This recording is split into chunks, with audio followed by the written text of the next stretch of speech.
The world is watching and monitoring developments in Ukraine and the crisis between Ukraine and Russia, negotiations that are underway between the United States of America and Russia.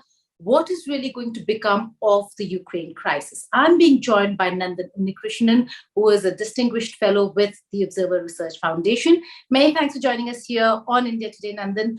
Explain to us why this entire crisis has come to a point where the world, people who are interested in the issue, are asking whether if there is a conflict in the offing. Well, to answer the last question, there is always a possibility of conflict. But to answer the first question, we have to do a little return into history and see what happened after the collapse of the Soviet Union, when the triumphant West, unilaterally in some ways, changed the security architecture in Europe. Some of it was in agreement with the successor state Russia. Some of it was unilaterally. For example, the admission of new members to NATO and a few other issues like that. Now, the Russians have always protested some of these measures. They protested in the 90s, they protested in the 2000s, but till now, or till recently at least, they felt they were too weak to respond. Now they feel that it has reached a stage where they have no choice, because if Western security arrangements arrive or taken right up to the border with Russia, Ukraine has got one of the longest borders with Russia, then it's like the enemy is at the gates from a Russian perspective. So therefore, they have decided to try and attract the attention of the West. So Ukraine is merely a trigger.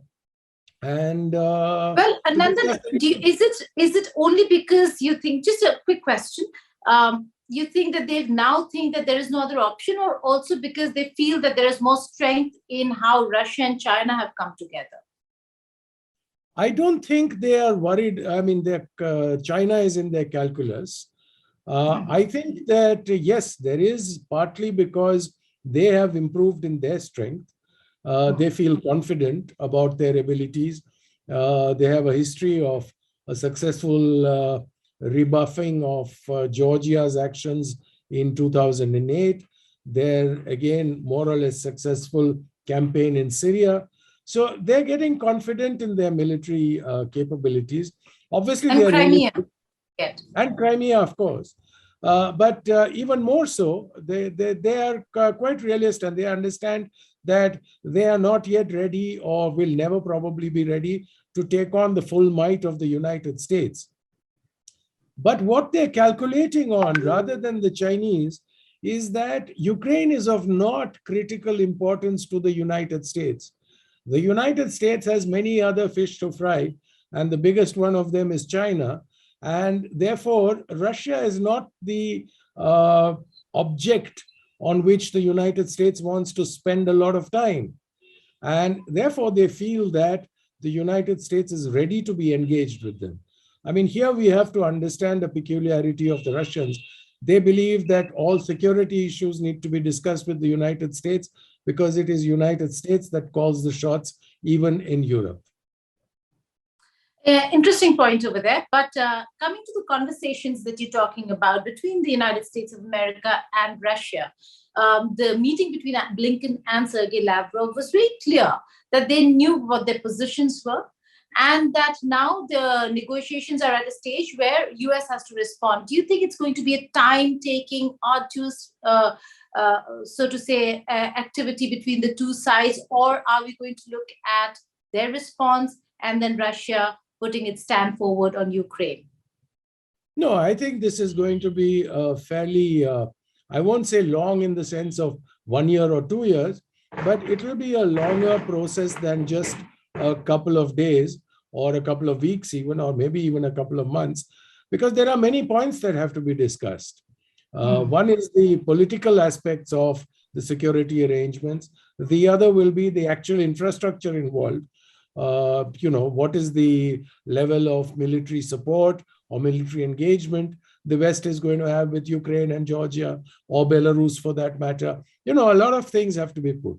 The third point is that has to be separated from the arms control talks that the US is having with Russia separately. Those are about nuclear weapons. That is a separate issue. So I personally think that this is not a short-term negotiation. But at the same time, I don't think I don't belong to the category of people who think that war is imminent. I think, in fact, both sides are fully aware of the diplomatic solutions that are available.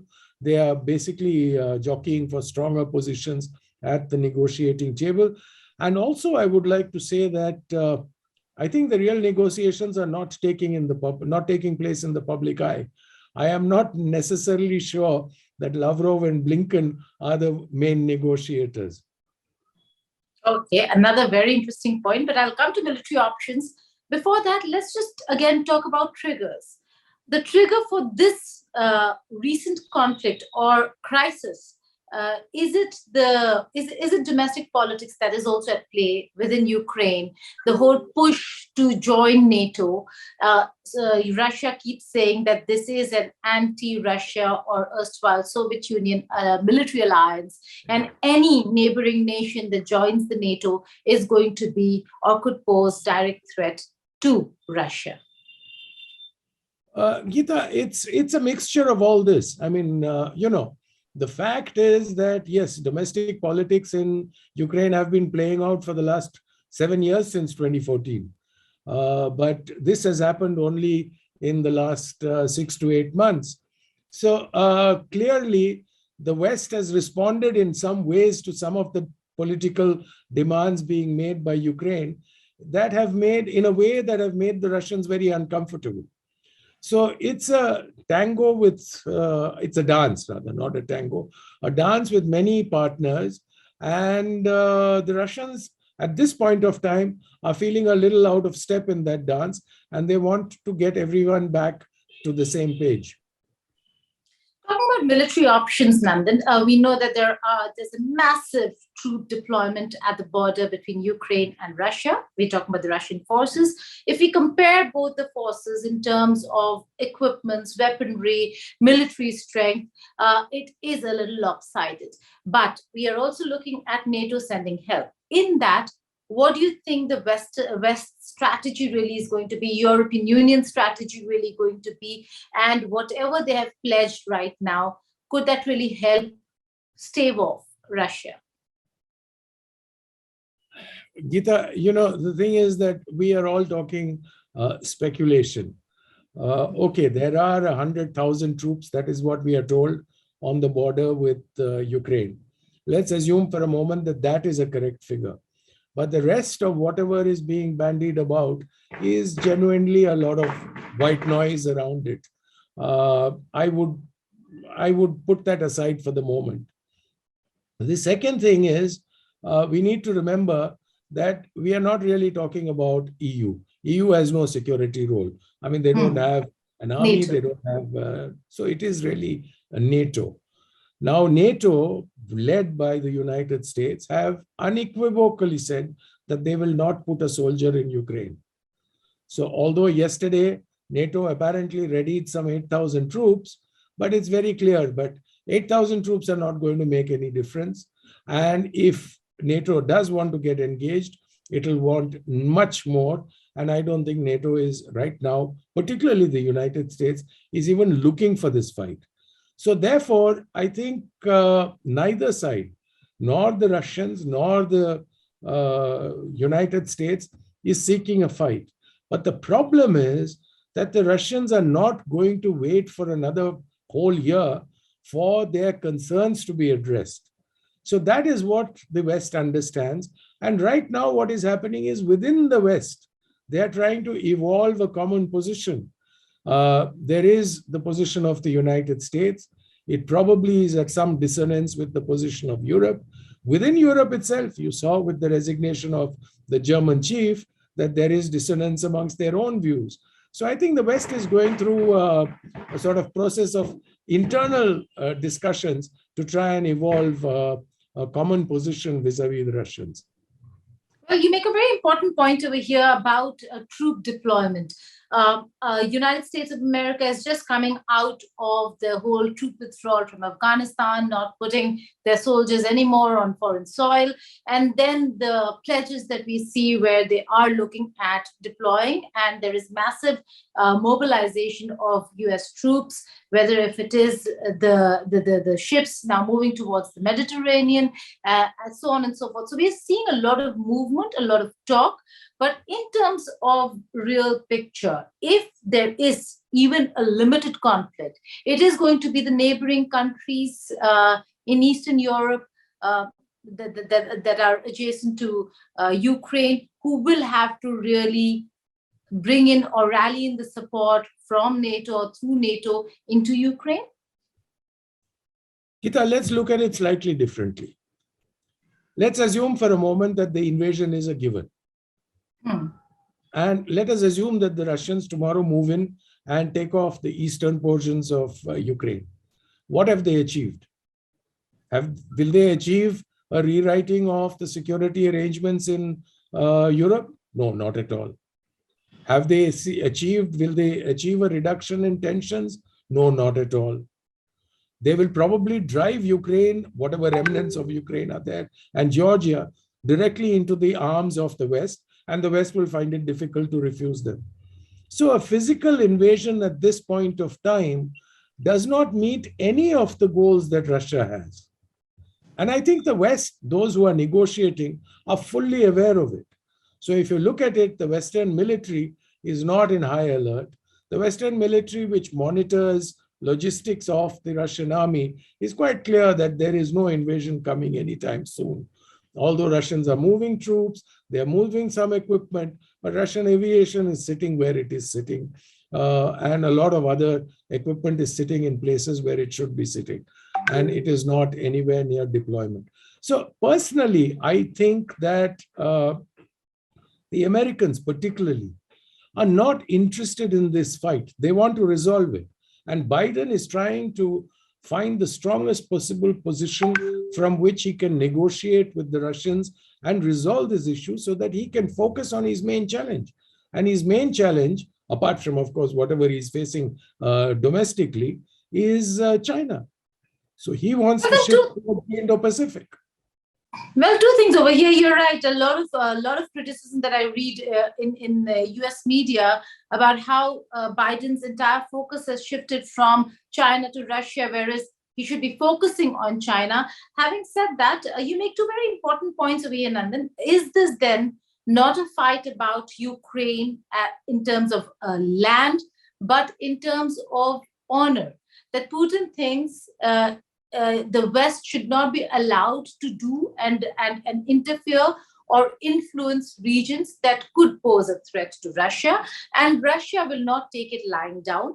On the other hand, if at all there is a solution, a diplomatic solution, which both sides have said is not possible, does not look like a possibility, but if there is a solution to the crisis, will the credit then not go to America, and would Russia really want that? Well, one is Russia is in this fight, as it were, for its own security arrangements. It wants to feel secure. So if someone else takes the credit, but it feels secure, I don't think they're going to mind too much. That is point number one. But this negotiation, you're absolutely right. After all, the way we are discussing it and the way I have been speaking sounds as if Ukraine has no agency whatsoever. And that would be a bit unfair to Ukrainians. Ukraine has an agency, and Ukraine is a country with pride. It's been a country for the last 30 years. So therefore, they have something in this fight. And I think Russia and Ukraine will have to also sit down simultaneously at the table and work out some kind of, and Georgia for that matter too, and Russia will have to work out some arrangements with them that address their concerns about Russia and their relationship. So Russia will have to extend to them certain amount of security guarantees and all that. And I think the West will have to be sort of party to that arrangement. So solutions are always possible. It is definitely possible, particularly when the two main sides are not looking for a fight. And finally, the economics of it. We know that all of them across the globe, all countries are coming out of COVID and are trying to look at economic recovery when it comes to the pandemic. In such a scenario, even if they're focusing on a crisis such as the one in Ukraine, economically, does it benefit either side, or was the economic assessment, so to say, on both sides when it comes to even having a limited conflict? I don't think, the Russians will suffer definitely more, even though they have in the past virtually sanction-proofed their system. Since 2014, they've learned to live with sanctions. Sanctions have only been ramped up in the past 6 years. They haven't been eased at all. But the problem is that Russia is looking for a long-term easing of hostilities with the West. It doesn't serve Russia's long-term prospects, including economic development, that it should be isolated from the West. Russia is a Eurasian country. In fact, I believe that inside they feel that they're more European than they're Asian, but a larger part of their territory lies in Asia. So they are in some ways maybe a conflicted nation, but the fact of the matter, as far as I can see, is that the Russians are not seeking a war and therefore are not are hoping that the economic consequences will be minimal, because they also need to look at their development story. Finally, before I let you go, Nandan, let's just focus on Ukraine per se. In terms of the people of Ukraine, the administration right now, and the elections that will be held a little later, what's your assessment of what Ukraine, the people of Ukraine really want, majority of them, and how do you see the politics of this entire power play out within Ukraine? Well, the Ukrainian people want peace primarily. The problem is that internally, now let's leave Russia and US and all out of it. Internally, the problem is that the ruling elites that have governed Ukraine for the last 30 years have failed miserably to provide any kind of economic development to the people. They started off reasonably well, but today their situation is nothing short of pathetic. And unfortunately, you can't really, for the Ukrainians that is, they can't really blame the Russians for it. You see, it's not as if the Russians are entirely at fault. So the Ukrainian people are deeply disappointed with their own elites. They're disappointed because they sort of developed a kind of an oligarchy, and that oligarchy has been feeding off the people without giving anything in return. So there are a lot of other internal issues brewing, which are going into this mix. So it is not surprising that people like Zelensky and all, who is a first-term president, probably wants to be a second-term president, is looking at external threats to try and unify the people behind him and his platform. Let's not forget that he was elected as a president for peace. He was seen as somebody who would actually find the middle path in the relationship with Russia. On that note, Nandan, many thanks for joining us here in India today. Indeed, a pleasure. We'll keep coming back to you because it doesn't seem like the crisis is really going to end anytime soon. Thank you for joining us here. Thank you.